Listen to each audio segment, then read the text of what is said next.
Hey guys, Gaming here, and in this video I will be discussing story time. So this topic is a little different for today. I don't really want to go into full detail about it because it's still kind of a little bit sketchy on the edge and kind of a little bit private. But I'll tell you what I have here. All right. So without further ado, let's start story time. Oh fuck, boy. Alright, so this all started when I was in year 2, so I'm not going to name anyone's names, just in case they get people after me again because they're little druggo crackheads. Alright, so I'm going to name this person Scott. Alright, so it was a Monday at lunch, first lunch 2007, I was in 2nd grade, and I saw Scott sitting all by himself. Now I'm the type of person, if I see someone upset or I have no friends, I always try my best to help them out. So Scott and I started talking.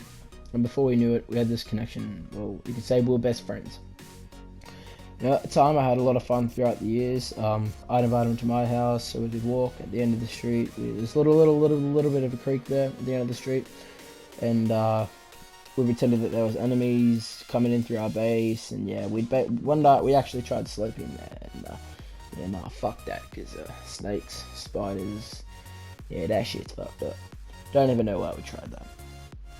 And so basically we hung out a lot. I'd go to his house, he'd come to my house literally like every day. When we'd be going out to like Dreamworld or something, I'd invite him, I'd buy his ticket, you know, because I'm a nice friend, that's what friends do. I don't really think he bought many things for me, but that's all good because he's on the door now. Alright, so we're in year 5 now. We had this little teacher called Miss Millie Chap. I usually called her Miss Willie Flap. Yes, we were young, we thought we were funny. Yeah, no, not really. So she threw my desk out the window and threatened to keep me down here if I didn't listen. But in my eyes, she was an asshole. But I ran into her just the other day, actually, and yeah, so that went well. We just started talking about how much of a dickhead I was back in year 5. But she basically said she is a little bit of the problem too, because I was talking to Fergus a lot, and we both failed everything. I got kicked out of the outside of the wet area for the whole year, so that was all good fun. Failed all my friggin' assignments. Alright, so we skip a few years, skip 7 and 8. Alright, so now we're in year, skip 6 and 7, now we're in year 8. 8 and 9 fly by, and holy shit, we're in year 10. So this is where it gets sort of interesting. So near the end of year 10, probably the 2nd semester, and this girl moved to school, let's call her Allison. So Allison had a crush on Scott, and me and another guy called Lachlan and Jacob tried so hard for many months to try and get these guys together, not knowing he didn't like her, but she liked him. So it was all like a little bit of a one-way street. So we were trying to make it a two-way street and get him with her, but obviously back then we didn't know what type of whore she was. Sorry to say. Alright. So if you guys don't know, Scott and I don't really hang out anymore. So basically, what happened is he's dropped out of school because I don't know, we were having like a lot of fights in person and online. Kind of sad to see my ex best friend change into that all for a girl. He's had some personal stuff, but I'm actually respectful and I'm not going to mention them. Lucky. So yeah, the other day I was sitting at school and I got a text message off him. No, sorry, he had got one of his mates who's also a drug addict to message me and basically say, hey buddy, we're here and we're going to find you, we're going to kill you, murder your whole family, lie-de-do. So I was a little bit spooked out, obviously, because if someone says that to your family, you're not going to sit there and be like, okay then. Yeah, so then after that, next day had passed, I didn't respond, I just left it for the week, and then I was in 3rd period, exactly the same day, well, exactly a week after, same day, same period, but a week later. I'd given my phone to Russell, or Jacob, and he'd started messaging him, and then yeah, I was just sitting there, we all had a laugh, and then he rung us in class, and shit went down from there. Basically, I don't know how all this happened, but apparently we had organised a fight for after school across the road. I don't really know how that started, and obviously, them just being shit talkers who just talks shit and doesn't do anything, says, oh yeah, oh, we'll be the fights on, mate, all of us. So I had invited some of the muscular people because I'm kind of a little weaky, wimpy kid. You know, Diary of a Wimpy Kid. Oh shit, might get copyrighted.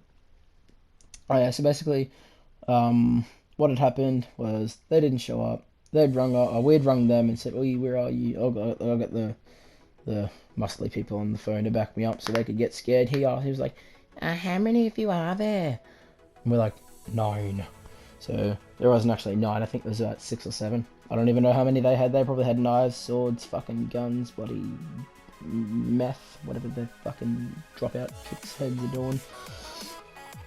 Right, and so I let a couple of days go by. Nothing really happened after that. Well, in that time period.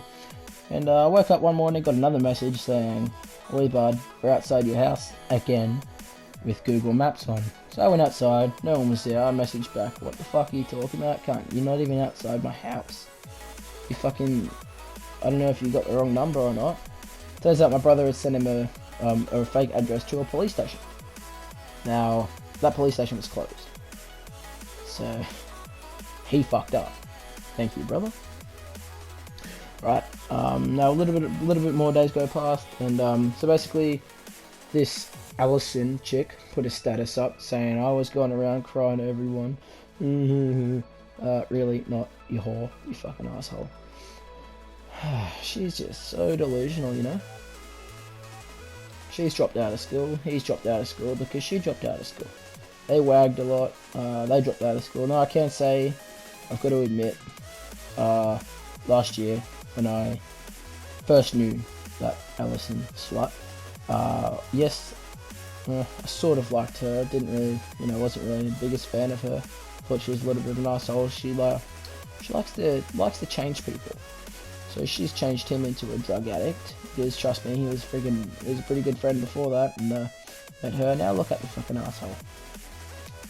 So basically, what I'm trying to say is, if you guys do have any best friends, don't let them get girlfriends or boyfriends or people that just do drugs, because if he's dating a drugger or she's dating a drugger, they will become a drugger.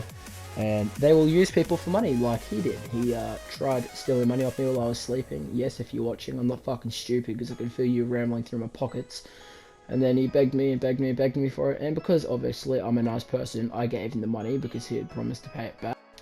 But knowing those two druggos, they didn't. So I went over to his house one night and spoke to his mum, basically saying, "I don't want to talk to your son. If he tries to talk to me, I will punch him in the face." And she basically said, because she's over his shit too, him, dad, and her mum want him in jail. So, yeah. Alright, so that's the end of this story time. Basically, the message I'm trying to get through is, take care of your friends, basically. Don't let them date people that are druggers. Alright, so that's the end of this story for today. Be sure to like and subscribe. I'll see you in the next one. Enjoy the rest of this video. Zevo Gaming, out.